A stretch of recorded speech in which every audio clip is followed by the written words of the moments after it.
surat Al-Baqarah ayat ke-6 dan ke-7. Kita baca dulu, ini termasuk golongan orang-orang kafir. Kemarin golongan orang yang iman 1 sampai 5. Sekarang golongan orang kafir 6 sampai 7. Jangan tirukan saya baca terlebih dahulu. A'udzu billahi minasy syaithanir rajim.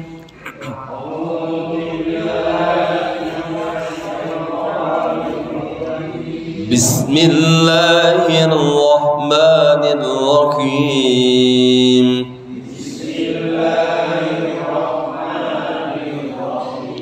Innal ladzina kafaru sawa'un 'alaihim a'anzartahum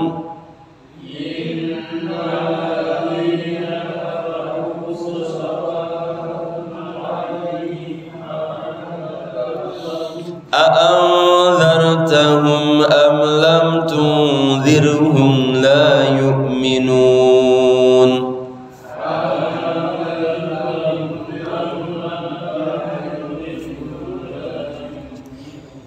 Khatamallahu ala qulubihim wa ala sam'ihim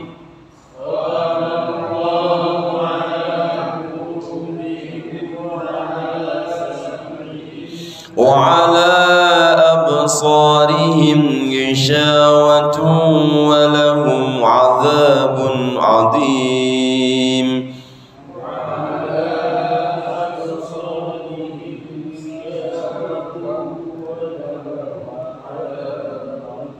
Shadaqallahul 'adzim. Ana sing wani suarane bater, ana sing tabantek. Ndak apa-apa. Sepenting insyaallah bener kabeh, Allahumma amin. Golongan orang kafir. Kafir niku napa? Kafir itu tertutup. Maka mohon maaf nih, orang kafir itu yang selain Islam itu tertutup. Masih jenengan di apa-apaan, itu dia tertutup, dia tidak bisa dibuka. Kemarin sudah saya contohkan bagaimana menutup pintu bahwa di luar itu ada seseorang, yang seseorang itu jenengan sudah punya negatif dan positif thinking. Nek jenengan sudah negatif thinking sudah, walaupun kaya apa gak gelem buka. Nah ini orang kafir seperti itu. Tapi ada orang yang iman, dilebono nanti diatur, diomongi itu nanti orang beriman. Alias di sini tertutup itu adalah tidak percaya kepada Allah Subhanahu wa taala. Ada kalanya kafir itu tidak tahu, ada kalanya berarti gak gelem belajar. Ada kalanya kafir itu kikir. Kikir itu juga merupakan kafir, tidak mau mengeluarkan sesuatu yang mestinya miliknya orang lain. Kikir juga, itu juga tertutup sama. Nah, memahami Al-Quran harus dibuka hatinya, tidak boleh ada curiga. Maka di surat Al-Baqarah ayat ke-6 Gusti Allah dawuh, innal ladzina kafaru sawa'un 'alaihim a anzartahum am lam tunzirhum la yu'minun.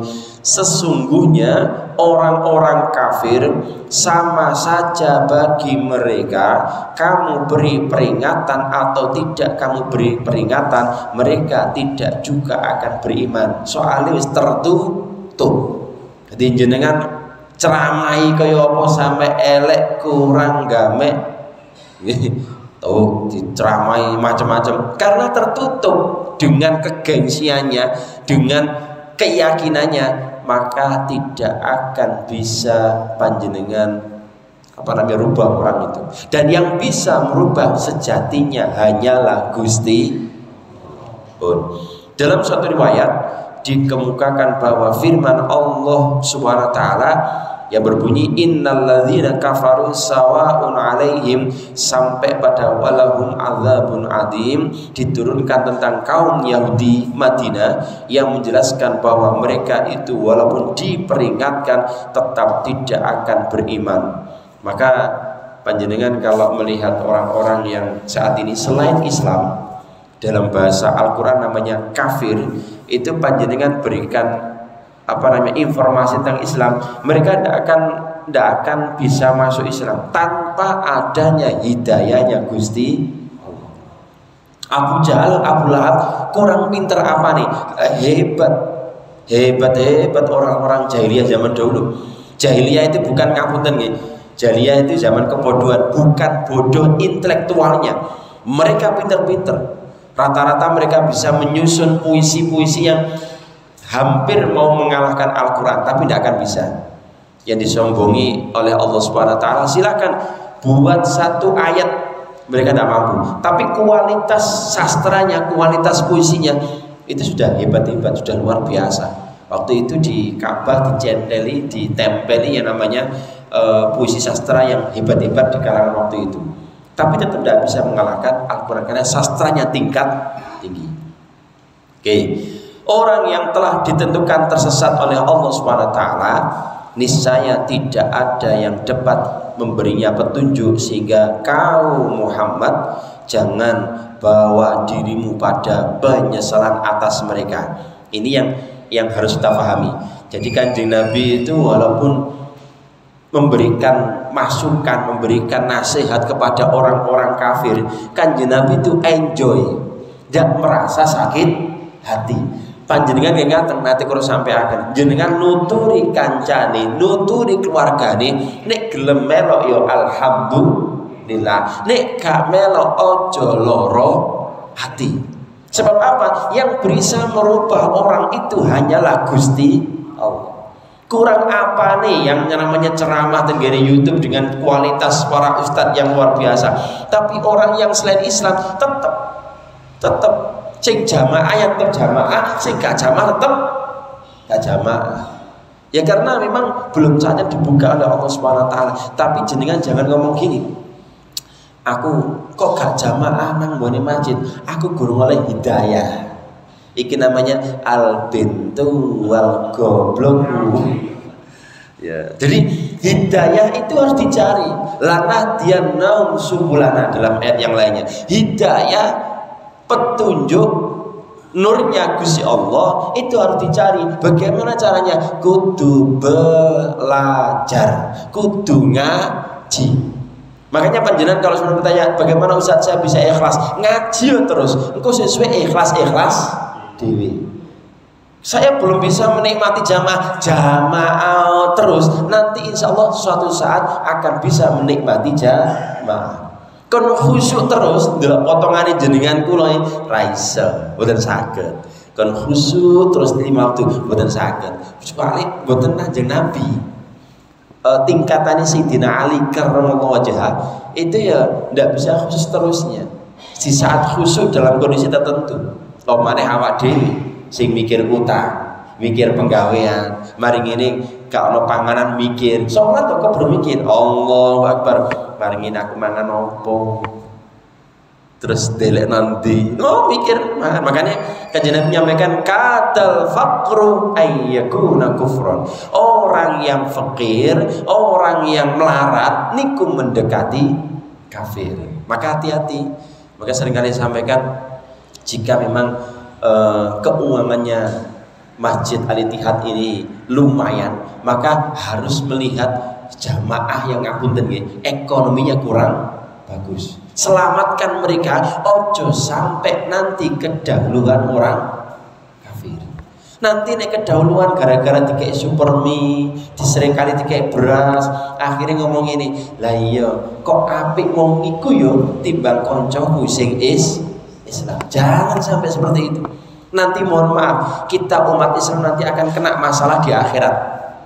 Kenapa ana kancamu tanggomu iki sampai mlebu ngene, mlebu kafir sampai ngene? Nanti ya Bang. Nanti tanya Gusti Allah, mati ya dhewe. Termasuk nanti ngapunten nggih, orang-orang soleh akan didampingkan dengan orang yang ahli maksiat. Kenapa? Tangi tahajud kok gak iso kenapa? Padahal di sebelahmu, di sebelah kanan kiri ono maling tangi bengi, padahal dia mesti mati.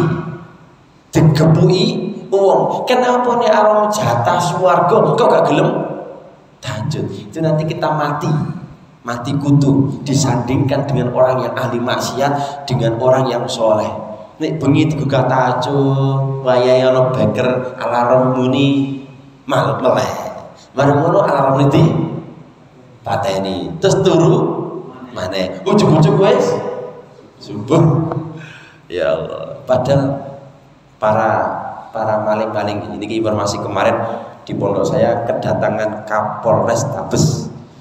Jadi datang ke tempat pondok saya dan ke masjid itu menyampaikan rata-rata maling itu pada saat-saat panjenengan lengah. Kapan? Di saat menjelang subuh atau setelah subuh.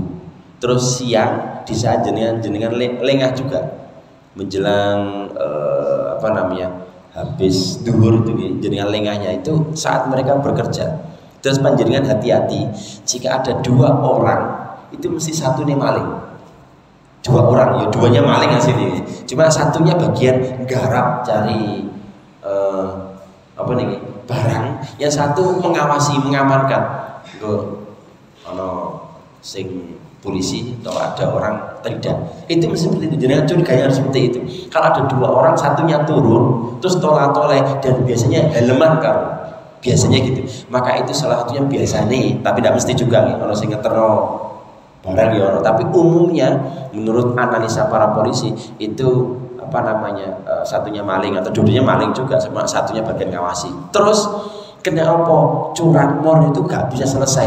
Soalnya ono sing tuku, ada penadahnya. Coba penadahnya tidak ada, maka jenengan garapan bersama ini, termasuk garapan saya menyampaikan bahwa panjenengan kenapa kok curanmor itu menjamur di Surabaya ini, ya rada lumayan kathah.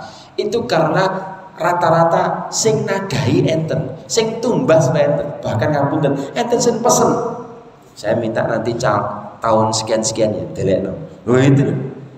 Jadi seumpama orang maling saja tidak ada penadahnya, koyo gak mungkin enten maling curanmor. Itu seperti itu. Dan rata-rata perhatian dari tukang yang punya kos itu juga tidak perhatian, mau seneng nerimo duit. Mari ngono gak memperhatikan ya apa pintu nih, ya apa CCTV ini dan macam-macam, tidak perhatikan. Ya apa kunci gandai. Sekarang itu kalau kunci ganda itu insya Allah lebih aman daripada hanya kunci stang. Walaupun stang, memang polisi menyarankan stang ke kanan nih, tapi saya malingnya ya pinter. Kalau apalagi kalau pengiri, tambah gampang ke kanan loh. Itu walaupun bisa tapi mengulur waktu. Makanya paling aman jenengan kunci ganda di mana di cakramnya ini yang kunci. Insya Allah itu menghambat. Dan itu di sini ada kemalingan. Sering boten gitu. Alhamdulillah. Semoga mriki yang termasuk aman. Soalnya, banyak ya. Ya Allah. Tapi ngapunten jenengan kok seumpama pas kemalingan langsung koreksi koreksi diri. Barangkali siji kurang sedekah, kurang zakate, loro kecampuran barang haram. Yang ketiga, yang keempat panjenengan diuji Gusti Allah. Yang terakhir ini paling akhir diuji Gusti Allah. Tapi umumnya tadi itu kurang sedekah, kurang zakate. Rata-rata ngapunten nggih, rumahnya kiai itu tidak pakai di pagri. Kok aman? Soalnya sini juga apa? Tasbih yo mikir deh, kitab yo besok bocor, kitab kuning apa? Kok aman? Karena rata-rata orang-orang yang setaraf kiai atau mungkin wong sugih sing loman. Nah karena lomane itu loh, akhirnya dijogo karo tanggane. Kamu kate maling, ojo maling nang kono. Oh iku lho loman, ojo mau maling jaluk dikae. Itu jenengan amannya di situ. Tapi ngampun tene ono medit, tanggane ono maling. Kamu kate maling. Iya, iki tak kei linggis. tak eling guys, lewato sing sebelah ini. Karena duit tanggone medit. Bahkan ngapunten 16 tahun yang lalu di Porong, terus 20 tahun yang lalu daerah Nganjuk, itu ada 9 orang yang makamnya itu ketika mau dibongkar itu ternyata makamnya utuh, badannya maksudnya jasadnya utuh. Kenapa diselidiki oleh para kiai sekitar waktu itu? Ternyata orang itu apik karo tonggo. Maka jenengan dadi wong apik sudahlah, yakin insya Allah jasad panjenengan utuh. Allahumma amin. Ini intermezzo supaya jenengan ayo latihan dadi wong apik. Berikutnya cukup sampaikan risalah. Siapa saja yang menerima risalahmu, niscaya dia menerima bagian karunia Allah yang melimpah. Siapa saja yang berpaling, jangan kau sesali mereka, dan jangan juga hal itu membuatmu padam menyampaikan risalah. Jadi tetap ngandani tiang, nasihati orang lain itu jalan. Jangan patah semangat. Setaraf Kanjeng Nabi niku perang. Setaraf Kanjeng Nabi niku dilempari batu. Apa maneh sing awak dhewe gak nabi gak wali, ya cara alim ya kira-kira kurang alim. Maka jangan patah semangat, tetap berjuang, tetap ngandani sesuai dengan kemampuan kita masing-masing. Ojo kemudian alah aku gak kiai gak nabi ngene ae. Jangan, tetap ngandani sapa sebisa mungkin. Kenapa? Karena liyabluwakum ayyukum ahsanu amala. Yang dikenang adalah cerita kita. Sampai enten tiang boten patok pinter jane. Cuma beliau mendapatkan penyampaian dari kiai. Wahai kiai, tolong nasihati saya. Ya, nasihati saya sedikit aja. Maka dinasihati gini sama kiai. Sampaikan pada orang-orang, siapa yang baca subhanallah wa bihamdihi subhanallahil azim, itu memenuhi mizan, gampang diomongno dan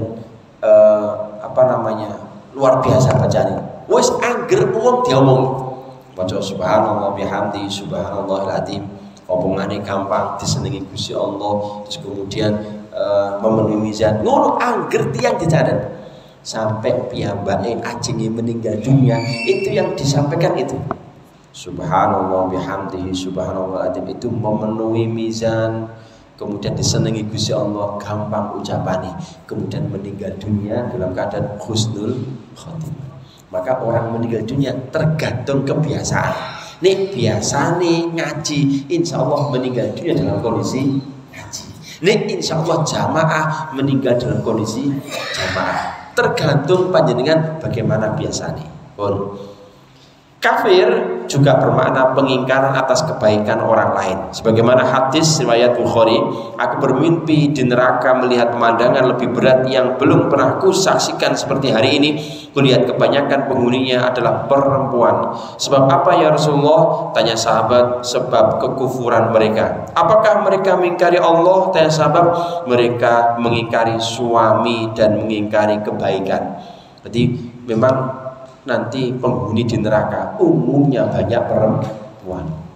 Jangan sama tingkali rata-rata sing ahli maksiat buka aurat yo wong wedok.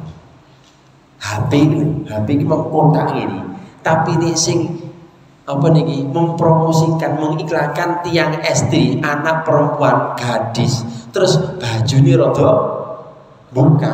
Ngono lho, HP ini elek payu.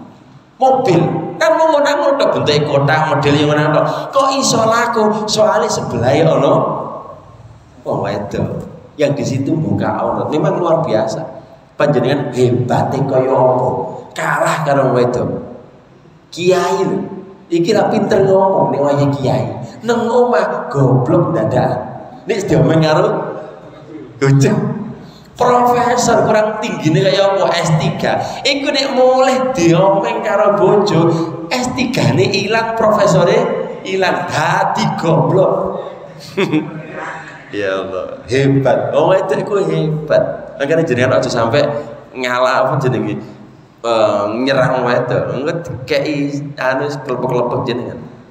Luar biasa. Seandainya kau berbuat baik kepada salah satu dari mereka sepanjang waktu, lalu dia melihat sedikit kekuranganmu, niscaya dia akan mengatakan, aku belum pernah melihat kebaikan sedikit pun. Jadi suami ini punya derajat yang tinggi, tapi senajan demikian tetap posisinya kalah dengan istri. Buktinya apa?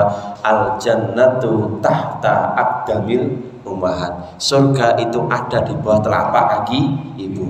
Sampai dawuh Kanjeng Nabi, ya Rasulullah, siapa yang harus saya taati? Pertama ibumu, yang kedua Kanjeng Nabi ibumu, yang ketiga ibumu, baru kemudian bapakmu. Jadi bapaknya siji, ibunya telu. Paham ya? Bapaknya siji, ibunya telu.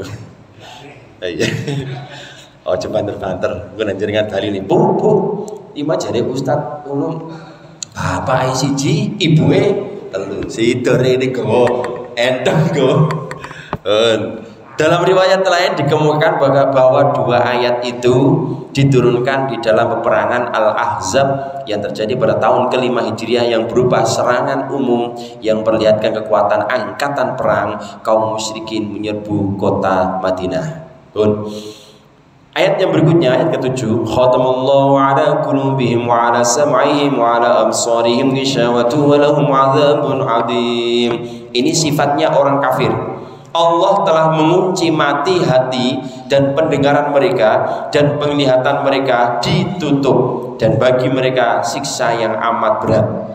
Ingat di sini, hatinya, pendengarannya, matanya, ini yang terpenting dari unsur kemanusiaan.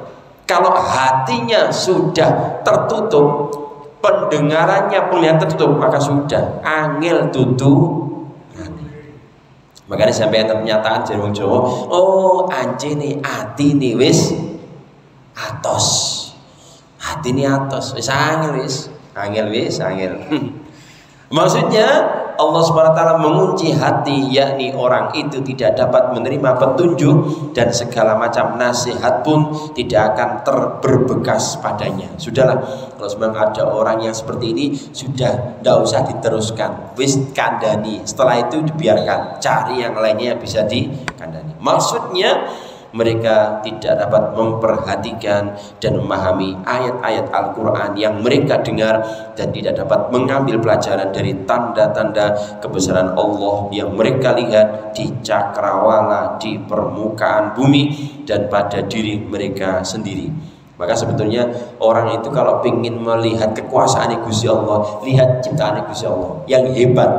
Langit yang tanpa cagak, tanpa tiang, kok iso? Padahal bangunan ini kalau tanpa cagak, tanpa tiang mesti rubuh.